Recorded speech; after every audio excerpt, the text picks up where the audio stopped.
Good morning, this is Lam, Hong Kong Free Press. The creative industry is concerned about the new guidelines that ban films deemed a national security risk. Can a movie really threaten the nation's security, and is there a risk that civil servants making these judgments will be overcautious and stifle the film industry? Hong Kong upholds freedom of expression, and that's why we are very well positioned to be a cultural hub and a creative city.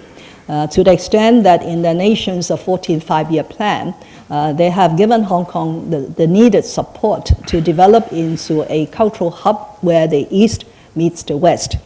Your specific question was probably prompted by the guidelines issued by the Secretary for Commerce and Economic Development on the subject of film censorship.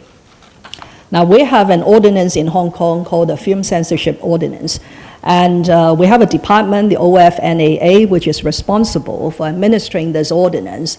When films are presented to seek approval for screening in Hong Kong, they have to decide whether that film is suitable for screening, and they have to give it the necessary classification. Now, previously, there wasn't a very clear condition or requirement about national security. But we cannot take for granted that there is a piece of legislation called the Hong Kong National Security Law, and it is not being fully implemented.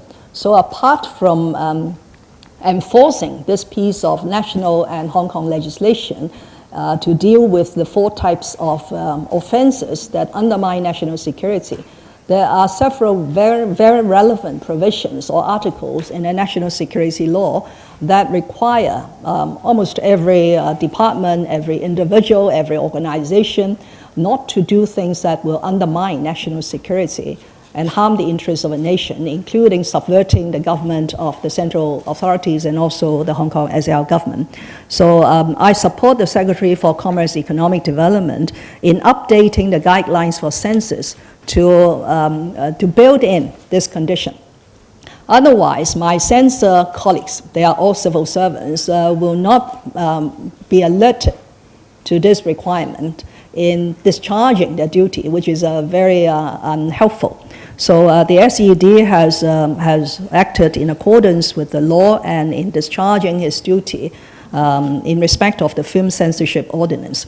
But I did admit that it has perhaps caused some anxiety amongst the film industry practitioners, and also from the member representing the cultural sector, that is the Honorable Ma Fung Gok. So I spoke to Secretary Edward Yao, and he will engage the industry practitioners to assure them of what we are talking about in terms of not undermining national security.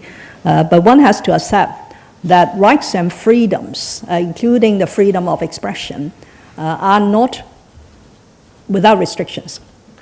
The court has ruled on many, many occasions that at the end of the day, some of these individual rights and freedoms have to be restrained by law in order to have a civilized society, in order to have a safe city. So it is a matter of striking the needed balance between respecting creative freedom on the one hand, but safeguarding national security and safety of Hong Kong on the other hand. But I can respond in the sense that the Secretary will discuss with the industry to allay their concerns and anxiety.